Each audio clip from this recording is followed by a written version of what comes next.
secret forest ইফালে যাব লাগিব তাৰ পৰা গাইড কৰি লৈ যাব অলপ আগৰ পৰা ইয়াত পুৰা এনেকৈ সিক্ৰেট ফৰেষ্টত মানে ৰুদ্ৰাক্ষৰ এই মানে ইয়াত সেই গছ আছে এছা ৰুদ্ৰাক্ষ এনেকুৱা হয়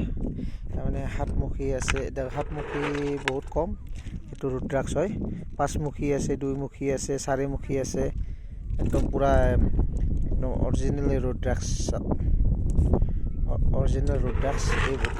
এই বহুত দাম আছে 400 আছে 500 আছে কোনোবা লৈ 2000 আছে অলপ কমাই আৰু এনেকুৱা পুৰা এনেকুৱা এইটো ৰুদ্ৰাক্ষ একদম অৰিজিনেল ইয়াত গাছো আছে মানে ইয়াত ৰুদ্ৰাক্ষৰ গাছ আছে মানে ইয়াতে সিক্ৰেট ফৰেষ্টত এনেকৈ আহিলে ৰুদ্ৰাক্ষ ল'ব পাৰিব চাওক ৰুদ্ৰাক্ষ কিমান আছে